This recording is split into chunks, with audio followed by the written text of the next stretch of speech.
PM Modi मन की बात में क्या कुछ कह रहे हैं? ये है वर्ल्ड रिवर डे, यानी विश्व नदी दिवस। हमारे यहाँ कहा गया है, पिबन्ति नद्यः स्वयमेव नाम्भः, अर्थात नदियां अपना जल खुद नहीं पीती, बल्कि परोपकार के लिए देती है। हमारे लिए नदियां एक भौतिक वस्तु नहीं है, हमारे लिए नदी एक जीवंत इकाई है। और तभी तो हम नदियों को माँ कहते हैं। हमारे कितने ही पर्व हो, त्योहार हो, उत्सव हो, उमंग हो, ये सभी हमारी इन माताओं की गोद में ही तो होते हैं। आप सब जानते ही हैं, माघ का महीना आता है तो हमारे देश में बहुत लोग, पूरे पहले के जमाने में तो परंपरा थी कि घर में स्नान करते हैं तो भी नदियों का स्मरण करने की परंपरा आज भले लुप्त हो गई हो या कहीं बहुत अल्प मात्रा में बची हो, लेकिन एक बहुत बड़ी परंपरा थी जो प्रातः में ही स्नान करते समय ही विशाल भारत की एक यात्रा करा देती थी, मानसिक यात्रा। देश के कोने कोने से जुड़ने की प्रेरणा बन जाती थी। और वो क्या था, भारत में स्नान करते समय एक श्लोक बोलने की परंपरा रही है, गंगे च यमुने चैव गोदावरी सरस्वती नर्मदे सिंधु कावेरी जले अस्मिन सन्निधि कुरु। पहले हमारे घरों में परिवार के बड़े ये श्लोक बच्चों को याद करवाते थे, जले अस्मिन सन्निधि कुरु। पहले हमारे घरों में परिवार के बड़े ये श्लोक बच्चों को याद करवाते थे और इससे हमारे देश में नदियों को लेकर आस्था भी पैदा होती थी। विशाल भारत का एक मानचित्र मन में अंकित हो जाता था, नदियों के प्रति जुड़ाव बनता था। जिस नदी को माँ के रूप में हम जानते हैं, देखते हैं, जीते हैं, उस नदी के प्रति एक आस्था का भाव पैदा होता था, एक संस्कार प्रक्रिया थी। साथियों, जब हमारे देश में नदियों की महिमा पर बात कर रहे हैं तो स्वाभाविक रूप से हर कोई एक प्रश्न उठाएगा और प्रश्न उठाने का हक भी है और इसका जवाब देना ये हमारी जिम्मेवारी भी है। कोई भी सवाल पूछेगा कि भाई आप नदी के इतने गीत गा रहे हो, नदी को माँ कह रहे हो, तो ये नदी प्रदूषित क्यों हो जाती है? हमारे शास्त्रों में तो नदियों में जरा सा प्रदूषण करने को भी गलत बताया गया है और हमारी परंपराएं भी ऐसी रही है। आप तो जानते हैं, हमारे हिंदुस्तान का जो पश्चिमी हिस्सा है, खास करके गुजरात और राजस्थान, वहाँ पानी की बहुत कमी है, कई बार अकाल पड़ता है और इसलिए वहाँ के समाज जीवन में एक नई परंपरा डेवलप हुई है। जैसे गुजरात में बारिश की शुरुआत होती है तो गुजरात में जल जीलनी एकादशी मनाते हैं। मतलब कि आज के युग में हम जिसको कहते हैं कैच द रेन, वो वही बात है कि जल के एक एक बिंदु को अपने में समेटना, जल जीलनी। उसी प्रकार से बारिश के बाद बिहार और पूरब के हिस्सों में छठ का महापर्व मनाया जाता है। मुझे उम्मीद है कि छठ पूजा को देखते हुए नदियों के किनारे घाटों की सफाई और मरम्मत की तैयारी शुरू कर दी गई होगी।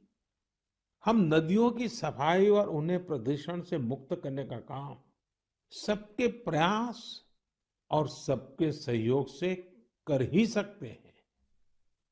नमामि गंगे मिशन भी आज आगे बढ़ रहा है, तो इसमें सभी लोगों के प्रयास एक प्रकार से जन जागृति, जन आंदोलन, उसकी बहुत बड़ी भूमिका है।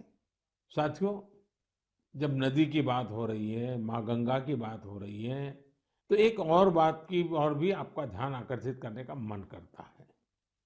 बात जब नमामि गंगे की हो रही है तो जरूर एक बात पर आपका ध्यान गया होगा और हमारे नौजवानों का तो पक्का गया होगा। आजकल एक विशेष ई ऑक्शन, ई नीलामी चल रही है। ये इलेक्ट्रॉनिक नीलामी उन उपहारों की हो रही है जो मुझे समय समय पर लोगों ने दिए हैं। इस नीलामी से जो पैसा आएगा वो नमामि गंगे अभियान के लिए ही समर्पित किया जाता है। आप जिस आत्मीय भावना के साथ मुझे उपहार देते हैं उसी भावना को ये अभियान और मजबूत करता है।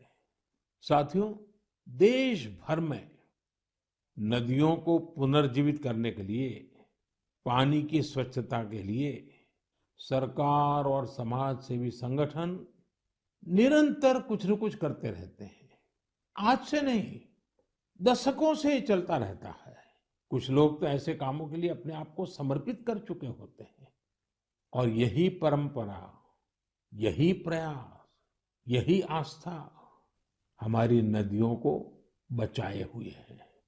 और हिंदुस्तान के किसी भी कोने से जब ऐसी खबरें मेरे कान पे आती हैं, ऐसे काम करने वालों के प्रति एक बड़ा आदर का भाव मेरे मन में जगता है और मेरा भी मन करता है कि वो बातें आपको बताऊं। अब देखिए, तमिलनाडु के वेल्लोर और तिरुवन्नामलाई जिले का एक उदाहरण देना चाहता हूँ। यहाँ एक नदी बहती है, नागा नदी। अब ये नागा नदी बरसों पहले सूख गई थी। इस वजह से वहां का जलस्तर भी बहुत नीचे चला गया था। लेकिन वहां की महिलाओं ने बीड़ा उठाया कि वो अपनी नदी को पुनर्जीवित करेगी। फिर क्या था, उन्होंने लोगों को जोड़ा, जन भागीदारी से नहरें खोदी, चेक डैम बनाए, रिचार्ज कुएं बनाए। आपको भी जानकर के खुशी होगी साथियों कि आज वो नदी पानी से भर गई है। और जब नदी पानी से भर जाती है ना, तो मन को इतना सुकून मिलता है। मैंने प्रत्यक्ष इसका अनुभव किया है। आप में से बहुत लोग जानते होंगे कि जिस साबरमती के तट पर महात्मा गांधी ने साबरमती आश्रम बनाया था, पिछले कुछ दशकों में ये साबरमती नदी सूख गई थी। साल में 6-8 महीने पानी नजर ही नहीं आता था। लेकिन नर्मदा नदी और साबरमती नदी को जोड़ दिया, तो अगर आज आप अहमदाबाद जाओगे तो साबरमती नदी का पानी ऐसा मन को प्रफुल्लित करता है।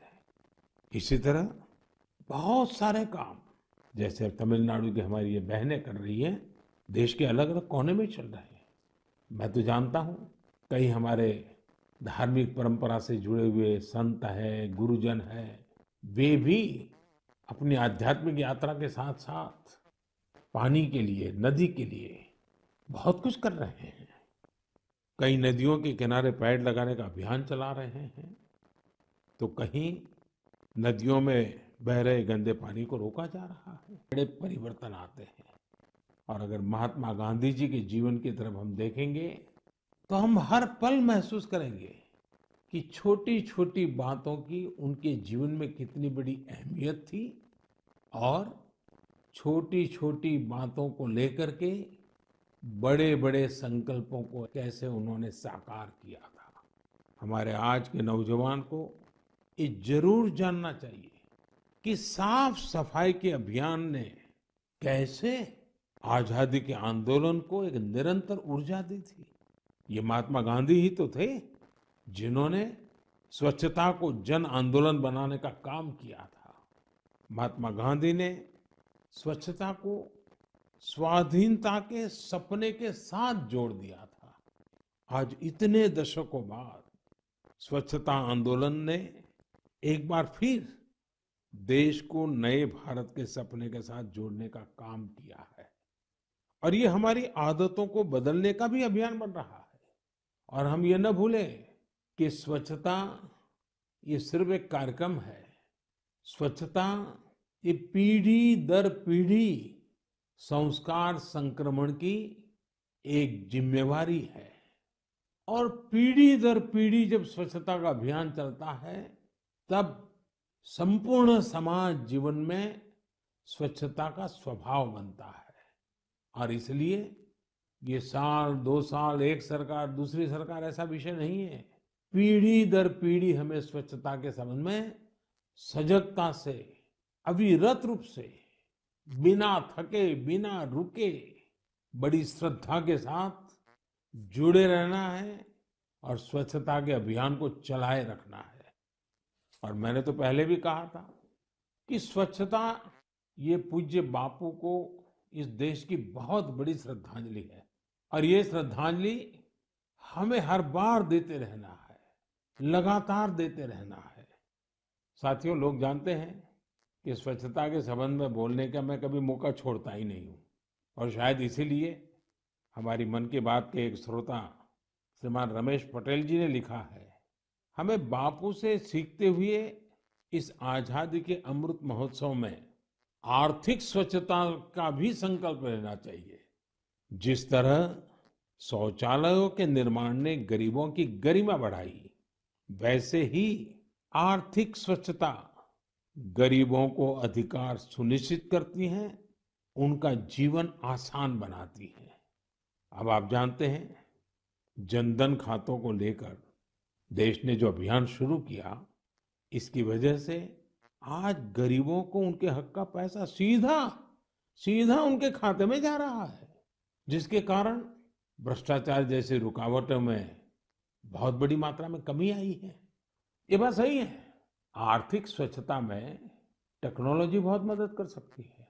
हमारे लिए खुशी की बात है, आज गांव देहात में भी फिनटेक, यूपीआई से डिजिटल लेन देन करने की दिशा में सामान्य मानवी भी जुड़ रहा है, उसका प्रचलन बढ़ने लगा है।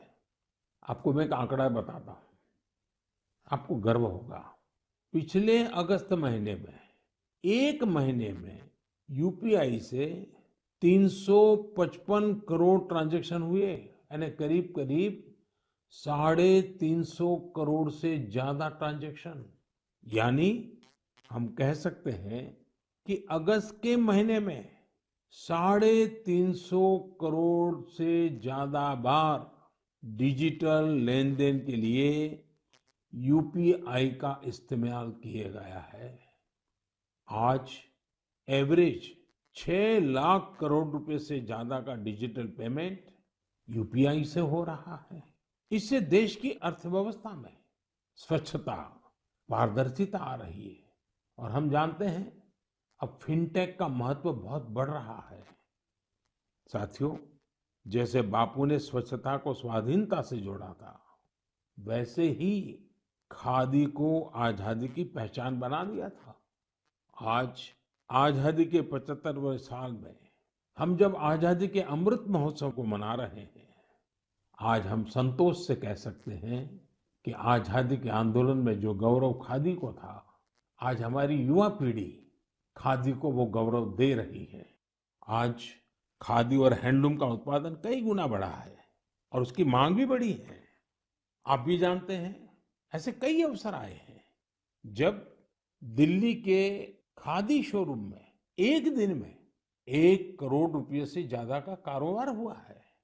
मैं भी फिर से आपको याद दिलाना चाहूंगा कि 2 अक्टूबर पूज्य बापू की जन्म जयंती पर हम सब फिर से एक बार एक नया रिकॉर्ड बनाएं। आप अपने शहर में जहां भी खादी बिकती हो, हैंडलूम बिकता हो, हैंडीक्राफ्ट बिकता हो, और दिवाली का त्योहार सामने है, त्योहारों के मौसम के लिए खादी, हैंडलूम, कुटीर उद्योग से जुड़ी आपकी हर खरीदारी वोकल फॉर लोकल इस अभियान को मजबूत करने वाली हो, पुराने सारे रिकॉर्ड तोड़ने वाली हो। साथियों, अमृत महोत्सव के इसी कालखंड में देश में आजादी के इतिहास की अनकही गाथाओं को जन जन तक पहुंचाने का एक अभियान भी चल रहा है और इसके लिए नवोदित लेखकों को, देश के और दुनिया के युवाओं को आह्वान किया गया था। इस अभियान के लिए अब तक 13,000 से ज्यादा लोगों ने अपना रजिस्ट्रेशन किया है और वो भी 14 अलग अलग भाषाओं में। और मेरे लिए खुशी की बात ये भी है कि 20 से ज्यादा देशों में कई अप्रवासी भारतीयों ने भी इस अभियान से जुड़ने के लिए अपनी इच्छा जताई है। एक और बहुत दिलचस्प जानकारी है, करीब 5,000 से ज्यादा नए नवोदित लेखक आजादी के जंग की कथाओं को खोज रहे हैं। उन्होंने जो अनसंग हीरोज हैं, जो अनामी है, इतिहास के पन्नों पे जिनके नाम नजर नहीं आते हैं, ऐसे अनसंग हीरोज पर, थीम पर, उनके जीवन पर, उन घटनाओं पर कुछ लिखने का बीड़ा उठाया है। यानी देश के युवाओं ने ठान लिया है कि उन स्वतंत्र सेनानियों के इतिहास को भी देश के सामने लाएंगे जिनकी गत 75 वर्ष में कोई चर्चा तक नहीं हुई है। सभी श्रोताओं से मेरा आग्रह है, शिक्षा जगत से जुड़े सबसे मेरा आग्रह है, आप भी युवाओं को प्रेरित करें, आप भी आगे आएं। और मेरा पक्का विश्वास है कि आजादी के अमृत महोत्सव में इतिहास लिखने का काम करने वाले लोग इतिहास बनाने भी वाले हैं। मेरे प्यारे देशवासियों, सियाचिन ग्लेशियर के बारे में हम सभी जानते हैं। वहां की ठंड ऐसी भयानक है जिसमें रहना आम इंसान के बस की बात ही नहीं है। दूर दूर तक बर्फ ही बर्फ, और पेड़ पौधों का तो नामो निशान नहीं है। यहाँ का तापमान -60 डिग्री तक भी जाता है। कुछ ही दिन पहले सियाचिन के इस दुर्गम इलाके में 8 दिव्यांग जनों की टीम ने जो कमाल कर दिखाया है, वो हर देशवासी के लिए गर्व की बात है। इस टीम ने सियाचिन ग्लेशियर की 15,000 फीट से भी ज्यादा की ऊंचाई पर स्थित कुमार पोस्ट पर अपना परचम लहराकर वर्ल्ड रिकॉर्ड बना दिया है। शरीर की चुनौतियों के बावजूद भी हमारे इन दिव्यांगों ने जो कारनामा कर दिखाया है, वो पूरे देश के लिए प्रेरणा है। और जब इस टीम के सदस्यों के बारे में जानेंगे तो आप भी मेरी तरह हिम्मत और हौसले से भर जाएंगे। इन जाबाज दिव्यांगों के नाम हैं महेश नेहरा, उत्तराखंड के अक्षत रावत, महाराष्ट्र के पुष्पक गवांडे, हरियाणा के अजय कुमार, लद्दाख के लोब्सांग चोस्पेल, तमिलनाडु के मेजर द्वारकेश, जम्मू कश्मीर के इरफान अहमद मीर और हिमाचल प्रदेश की चोंजिन एंगमो। सियाचिन ग्लेशियर को फतह करने का यह ऑपरेशन भारतीय सेना के विशेष बलों के वेटरन्स की वजह से सफल हुआ है। मैं इस ऐतिहासिक और अभूतपूर्व उपलब्धि के लिए इस टीम की सराहना करता हूं। यह हमारे देशवासियों के can do culture, can do determination, can do attitude के साथ हर चुनौती से निपटने की भावना को भी प्रकट करता है। साथियों, आज देश में दिव्यांग जनों के कल्याण के लिए कई प्रयास हो रहे हैं। मुझे उत्तर प्रदेश में हो रहे ऐसे ही एक प्रयास वन टीचर वन कॉल के बारे में जानने का मौका मिला। बरेली में यह अनूठा प्रयास दिव्यांग बच्चों को नई राह दिखा रहा है। इस अभियान का नेतृत्व कर रही हैं डभौरा गंगापुर में एक स्कूल की प्रिंसिपल दीपमाला पांडे जी। कोरोना काल में इस अभियान के कारण न केवल बड़ी संख्या में बच्चों का एडमिशन संभव हो पाया, बल्कि इससे करीब 350 से अधिक शिक्षक भी सेवा भाव से जुड़ चुके हैं। ये शिक्षक गांव-गांव जाकर दिव्यांग बच्चों को पुकारते हैं, तलाशते हैं और फिर उनका किसी न किसी स्कूल में दाखिला सुनिश्चित कराते हैं। दिव्यांग जनों के लिए दीपमाला जी और साथी शिक्षकों की इस नेक प्रयास की मैं भूरी भूरी प्रशंसा करता हूँ। शिक्षा के क्षेत्र में ऐसा हर प्रयास हमारे देश के भविष्य को संवारने वाला है। मेरे प्यारे देशवासियों, आज हम लोगों की जिंदगी का हाल ये है कि एक दिन में सैकड़ों बार कोरोना शब्द हमारे कान पर गूंजता है। 100 साल में आई सबसे बड़ी वैश्विक महामारी कोविड 19 ने हर देशवासी को बहुत कुछ सिखाया है। हेल्थ केयर और वेलनेस को लेकर आज जिज्ञासा भी बढ़ी है और जागरूकता भी।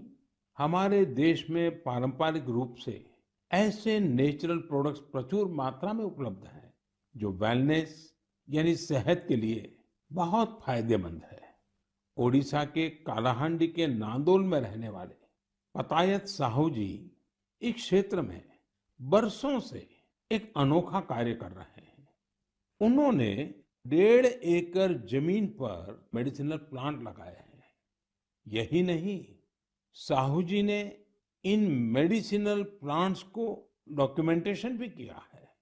मुझे रांची के सतीश जी ने पत्र के माध्यम से ऐसी ही एक और जानकारी साझा की है। सतीश जी ने झारखंड के एक एलोवेरा विलेज की ओर मेरा ध्यान दिलाया है। रांची के पास ही देवरी गांव की महिलाओं ने मंजू कश्यप जी के नेतृत्व में बिरसा कृषि विद्यालय से एलोवेरा की खेती का प्रशिक्षण लिया था। इसके बाद उन्होंने एलोवेरा की खेती शुरू की। इस खेती से न केवल स्वास्थ्य के क्षेत्र में लाभ मिला, बल्कि इन महिलाओं की आमदनी भी बढ़ गई। कोविड महामारी के दौरान भी इन्हें अच्छी आमदनी हुई। इसकी एक बड़ी वजह यह थी कि सैनिटाइजर बनाने वाली कंपनियां सीधे इन्हीं से एलोवेरा खरीद रही थी। आज इस कार्य में करीब 40 महिलाओं की टीम जुटी है और कई एकड़ में एलोवेरा की खेती होती है। ओडिशा के पतायत साहू जी हो या फिर देवरी में महिलाओं की ये टीम, इन्होंने खेती को जिस प्रकार स्वास्थ्य के क्षेत्र से जोड़ा है, वो एक अपने आप में मिसाल है। साथियों, आने वाली 2 अक्टूबर को लाल बहादुर शास्त्री जी की भी जन्म जयंती होती है। उनकी स्मृति में ये दिन हमें खेती में नए नए प्रयोग करने वालों की भी शिक्षा देता है। मेडिसिनल प्लांट के क्षेत्र में स्टार्टअप को बढ़ावा देने के लिए मेडी हब टीबीआई के नाम से एक इंक्यूबेटर गुजरात के आणंद में काम कर रहा है। मेडिसिनल और एरोमेटिक प्लांट से जुड़ा ये इंक्यूबेटर बहुत कम समय में ही 15 एंटरप्रेन्योर्स के बिजनेस आइडिया को सपोर्ट कर चुका है। इस इंक्यूबेटर की मदद पाकर ही सुधा चेब्रोलू जी ने अपना स्टार्टअप शुरू किया है। उनकी कंपनी में महिलाओं को प्राथमिकता दी जाती है और उन्हीं पर इनोवेटिव हर्बल फॉर्मुलेशंस की भी जिम्मेदारी है। एक और एंटरप्रेन्योर सुभाश्री जी ने, जिन्हें भी इसी मेडिसिनल और एरोमेटिक प्लांट इंक्यूबेटर से मदद मिली है। सुभाश्री जी की कंपनी हर्बल रूम और कार फ्रेशनर के क्षेत्र में काम कर रही है। उन्होंने एक हर्बल टेरेस गार्डन भी बनाया है जिसमें 400 से ज्यादा मेडिसिनल हर्ब्स हैं। साथियों, बच्चों में मेडिसिनल और हर्बल प्लांट्स के प्रति जागरूकता बढ़ाने के लिए आयुष मंत्रालय ने एक दिलचस्प पहल की है और इसका बीड़ा उठाया है हमारे प्रोफेसर आयुष्मान जी ने। हो सकता है कि जब आप ये सोचें कि आखिर प्रोफेसर आयुष्मान है कौन, दरअसल प्रोफेसर आयुष्मान एक कॉमिक बुक का नाम है। इसमें अलग अलग कार्टून किरदारों के जरिए छोटी छोटी कहानियां तैयार की गई हैं। साथ ही एलोवेरा, तुलसी, आंवला, गिलोय, नीम, अश्वगंधा और ब्रह्मी जैसे सेहतमंद मेडिसिनल प्लांट की उपयोगिता बताई गई है। साथियों, आज के हालत में जिस प्रकार मेडिसिनल प्लांट और हर्बल उत्पादों को लेकर दुनिया भर में लोगों का रुझान बढ़ा है, उसमें भारत के पास अपार संभावनाएं हैं। बीते समय में आयुर्वेदिक और हर्बल प्रोडक्ट्स के एक्सपोर्ट में भी काफी वृद्धि देखने को मिली है। मैं साइंटिस्ट, रिसर्चर्स और स्टार्टअप की दुनिया से जुड़े लोगों से ऐसे प्रोडक्ट की ओर ध्यान देने का आग्रह करता हूं जो लोगों की वेलनेस और इम्यूनिटी तो बढ़ाए ही, हमारे किसानों और नौजवानों की आय को भी बढ़ाने में मददगार साबित हो। साथियों, पारंपरिक खेती से आगे बढ़कर खेती में हो रहे नए प्रयोग, नए विकल्प लगातार स्वरोजगार के नए साधन बना रहे हैं। पुलवामा के दो भाइयों की कहानी भी इसी का एक उदाहरण है। जम्मू कश्मीर के पुलवामा में बिलाल अहमद शेख और मुनीर अहमद शेख ने जिस प्रकार अपने लिए नए रास्ते तलाशे, वो न्यू इंडिया की एक मिसाल है। 39 साल के बिलाल अहमद जी हाईली क्वालिफाइड है। उन्होंने कई डिग्रियां हासिल कर रखी है। अपनी उच्च शिक्षा से जुड़े अनुभवों का इस्तेमाल आज वो कृषि में खुद का स्टार्टअप बनाकर कर रहे हैं। बिलाल जी ने अपने घर पर ही वर्मी कंपोस्टिंग की यूनिट लगाई है। इस यूनिट से तैयार होने वाले बायो फर्टिलाइजर से न केवल खेती में काफी लाभ हुआ है, बल्कि यह लोगों के लिए रोजगार के अवसर भी लेकर आया है। हर साल इन भाइयों की यूनिट से किसानों को करीब 3,000 क्विंटल वर्मी कंपोस्ट मिल रहा है। आज उनकी इस वर्मी कंपोस्टिंग यूनिट में 15 लोग काम भी कर रहे हैं। उनकी इस यूनिट को देखने के लिए बड़ी संख्या में लोग पहुंच रहे हैं और उनमें ज्यादातर ऐसे युवा होते हैं जो कृषि क्षेत्र में कुछ करना चाहते हैं। पुलवामा के शेख भाइयों ने जॉब सीकर बनने की जगह जॉब क्रिएटर बनने का संकल्प लिया और आज वो जम्मू कश्मीर ही नहीं बल्कि देश भर के लोगों को नई राह दिखा रहे हैं।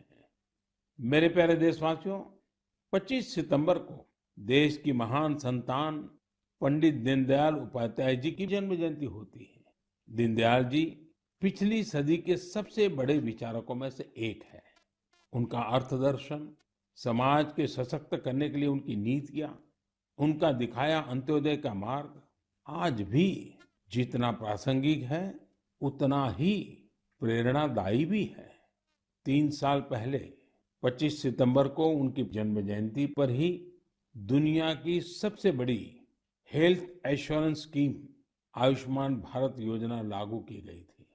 आज देश के 2-2.25 करोड़ से अधिक गरीबों को आयुष्मान भारत योजना के तहत अस्पताल में 5 लाख रुपए तक का मुफ्त इलाज मिल चुका है। गरीब के लिए इतनी बड़ी योजना दीनदयाल जी के अंत्योदय दर्शन को ही समर्पित है।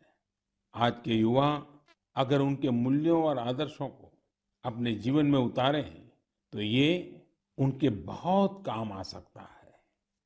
एक बार लखनऊ में दीनदयाल जी ने कहा था, कितनी अच्छी अच्छी चीजें, अच्छे अच्छे गुण हैं, ये सब हमें समाज से ही तो प्राप्त होते हैं। हमें समाज का कर्ज चुकाना है, इस तरह का विचार करना ही चाहिए। यानी दीनदयाल जी ने सीख दी कि हम समाज से, देश से इतना कुछ लेते हैं, कहेंगे इस बारे में सोचना चाहिए। ये आज के युवाओं के लिए बहुत बड़ा संदेश है। साथियों, दीनदयाल जी के जीवन से हमें कभी हार न मानने की भी सीख मिलती है। विपरीत राजनीतिक और वैचारिक परिस्थितियों के बावजूद भारत के विकास के लिए स्वदेशी मॉडल के विजन से वे कभी डिगे नहीं। आज बहुत सारे युवा बने बनाए रास्तों से अलग होकर आगे बढ़ना चाहते हैं। वे चीजों को अपनी तरह से करना चाहते हैं। दीनदयाल जी के जीवन से उन्हें काफी मदद मिल सकती है। इसलिए युवाओं से मेरा आग्रह है कि उनके बारे में जरूर जानें।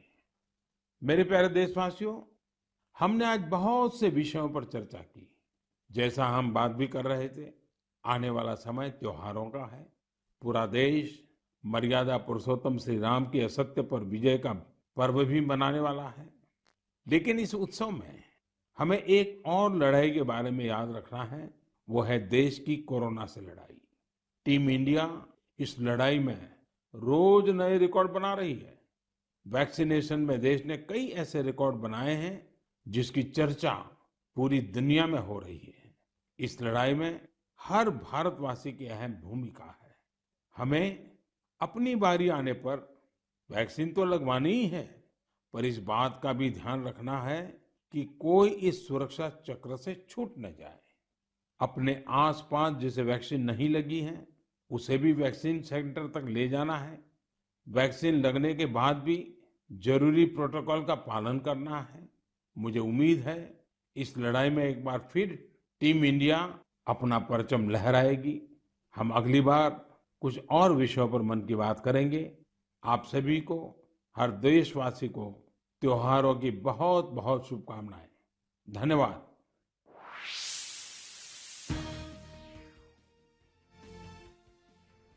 विश्व नदी दिवस के अवसर पर पीएम मोदी ने अपने मन की बात कही। इस दौरान उन्होंने हिंदुस्तान में नदियों की महत्वता पर बात की, साथ ही स्वरोजगार के मुद्दे पर भी अपनी राय रखी।